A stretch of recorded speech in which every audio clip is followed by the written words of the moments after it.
I got my Queen shirt on, ready to go.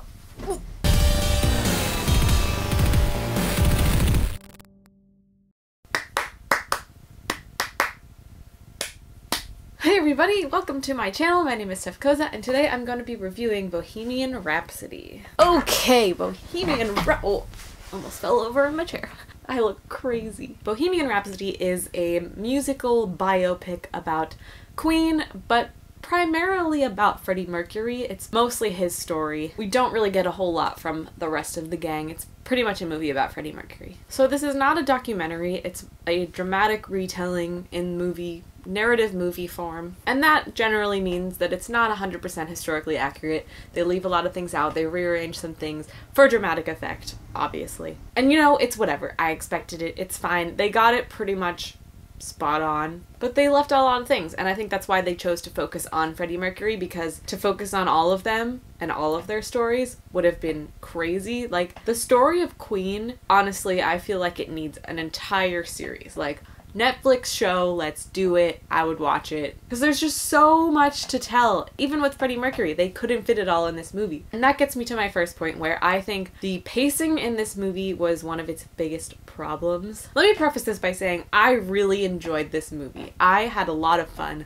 and I did love it, and I think if you're a Queen fan, you should 100% see it because it's very good. But I did have a few problems with it, and my main problem is that the pacing was just very all over the place. The story is essentially a chronicle of the years between the very birth of Queen, leading all the way up to their Live Aid performance in 1985, which was like their biggest, most memorable, most notable performance ever. And so it kind of tells you how they got to that point and how they grew, but I kind of feel like the first few years and the first few minutes of this movie are very rushed. I would have loved to see more of them meeting and practicing together and building this band called Queen, and how they rose into their first instances of fame, because I feel like that section went by really fast and I didn't get a lot from it. And I just would have liked to see more. I wanted to see more of who they were before they got famous, and how much Freddie changed, because he becomes this like diva icon, and I don't know, maybe he was always kind of like that. It seems like he was, but there definitely was a little bit of a difference. And they showed that in the movie, but it was just not enough to where I was like pleased with it, and not enough to show like a true development of character. I just felt like the beginning was very rushed, and then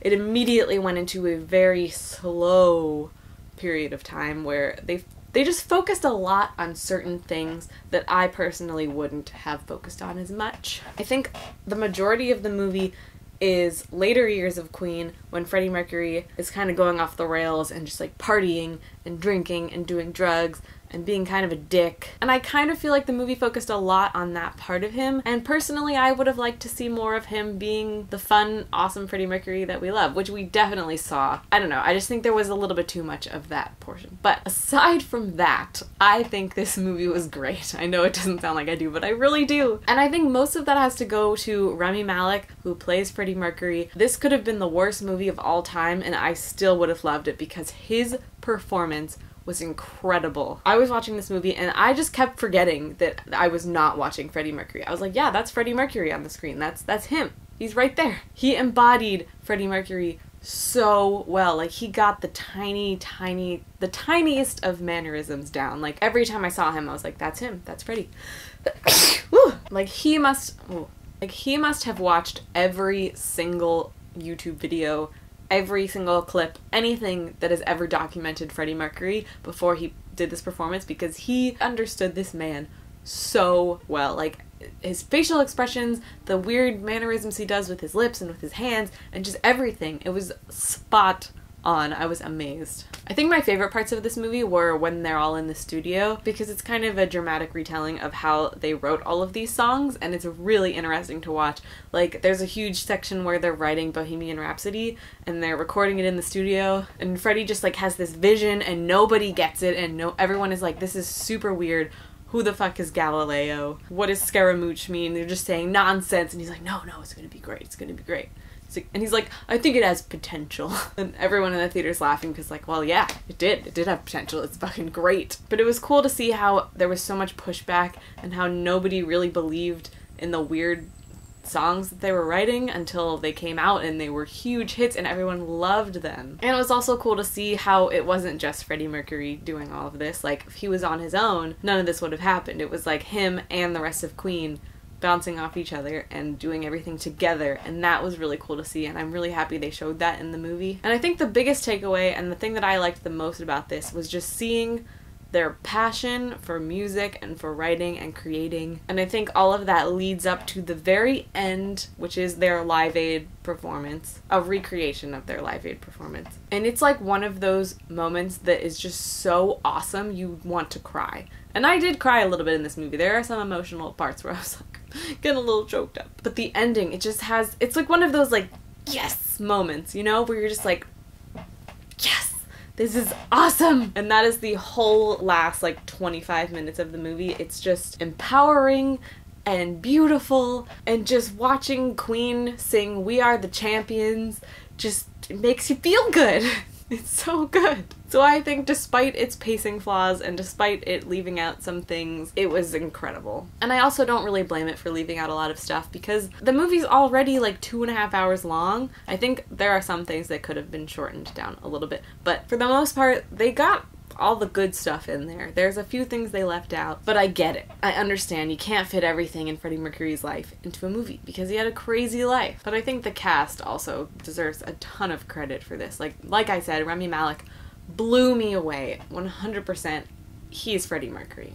That's it. Lucy Boynton as Mary, who plays Freddie's love interest, eventually wife. It's a little complicated, but she played that role so well. I just loved her. Also, the other members of Queen were incredible. They all looked just like the real band members. It was kind of crazy how much all of these people looked like the people that they were playing. Willem Lee as Brian May, might not be pronouncing his name correctly, but he was phenomenal. Ben Hardy as Roger Taylor was probably my favorite of the three. I don't know, he just had this really funny, like, I don't give a shit attitude, and I just really enjoyed watching him. I thought he was fun. And watching him try to sing Galileo, like, really, really, really high was very entertaining for me. Joe Mazzello as John Deacon, also spot on, so good. But, like I said, if you are a fan of Queen, you have to see this movie. You just have to. Even just listening to the songs and just watching them be performed with so much passion, it was just exciting, and I was really into it, and I love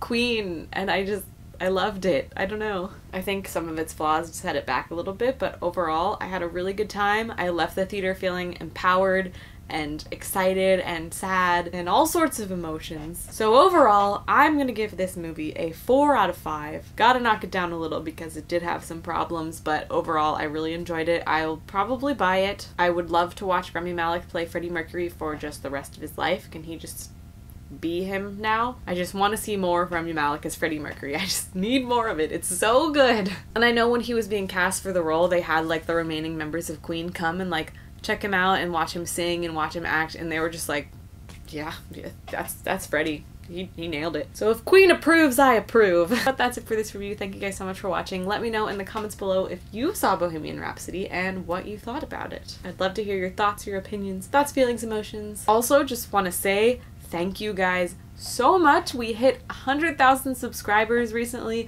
which is absolutely insane to me. Never thought it would happen. And as thanks, I'm going to be doing a couple of things. One is going to be a Q&A video, so feel free to leave your questions in the comments of this video, and I will answer as many of them as I can in my Q&A video. I will also be doing a celebratory live stream for all of my lovely friends on Patreon. So if you'd like to be part of that live stream, I'm not really sure what I'm going to be doing yet, but if you'd like to join, feel free to become a patron on Patreon. Doesn't matter what tier you are, but if you are a patron, when I do the live stream, you'll be invited. I'm not sure when it will be, maybe in like a week or something. But that's it for this video. Thank you guys so much for watching and subscribing and existing, and I'll see you guys in the next video. Bye!